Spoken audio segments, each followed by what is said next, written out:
Hey everyone, this is Willie and we're back on it with the Budget Investor.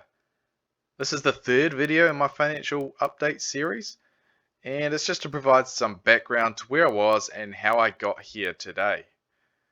So let's jump into it. Back in time to the year that was 2019. So to begin with, let's start looking at my net worth, just a high level overview. 2019 was a very good year to me. I grew my asset base by about 10% and further reduced my debts. Overall, the double up of these factors saw my financial position grow by almost $33,000. I was very happy with this.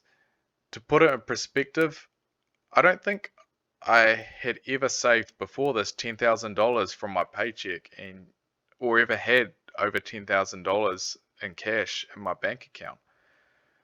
I would spend, like most people, probably too much on luxury items, technology, holidays, food, entertainment, and all this. But as a result of my change in focus and my habits and putting my money to work for me in the earlier year, buying an investment and cost saving, I'd improved my net worth by over 3 times more than I'd ever managed to save before in the past. This really did hammer home the point to me of how important it is to invest for our future, because you can do a lot more with it than getting ahead from just your paycheck. So let's actually look at what happened during the year. I made some changes to my spending habits, as I've talked to, but 2019 certainly still wasn't a cheap year for me when it came to consumer spending. Old habits do die hard. During the year, me and my partner took a road trip around the South Island. This cost us a few $1,000s between us, so it wasn't too bad, but did cost a little bit of money. But during this road trip as well, I did pop the question to her. She said yes, and we got engaged. Big yay. But on the numbers side of things, the ring did cost a few $1,000s more. So it did put a little bit of a dent in my pocket and reduced my net worth. I also purchased a bigger car during the year. My old one was a bit small and I was feeling a bit cramped in it, having it for a few years. So I also sold the old one. Of course, I did not need 2 cars, and that helped offset some of the costs. But overall, probably between these two things, these two purchases, it would have cost me over $10,000. Earlier in the year, I also started using Sharesies. So Sharesies it's a very good app, entry level. It's very user friendly for investing into shares and stocks.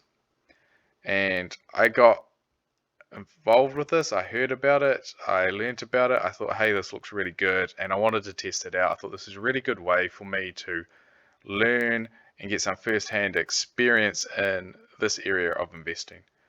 So I started investing just a small amount from my paycheck each week. It was nothing too major. It was just a little amount every single week.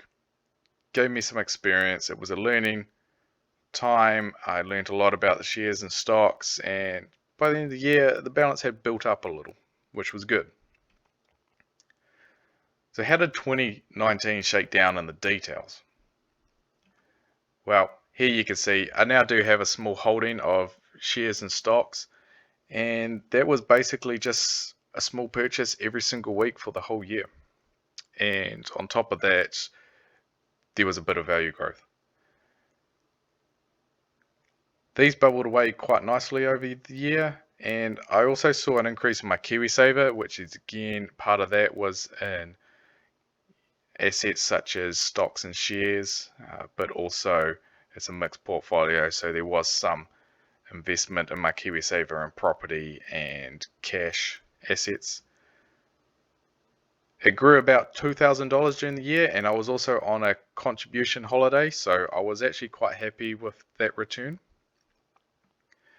You can see the car I own now is more valuable than the car I had in the previous year, but at the cost of I was holding a slightly larger consumer debt balance. I had not managed to pay off that as much because I had put money towards a car.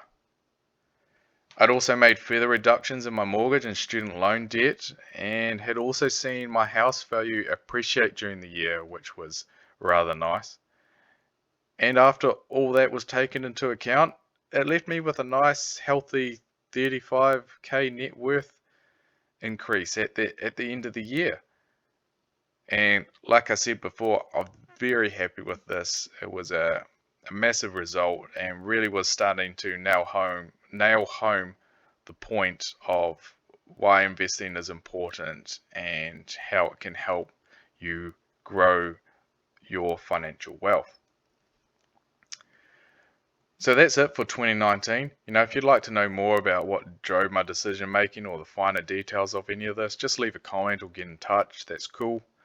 Otherwise, that's it for 2019. Leave a like or subscribe, etc., etc. If you enjoy this content, that's awesome. I love it.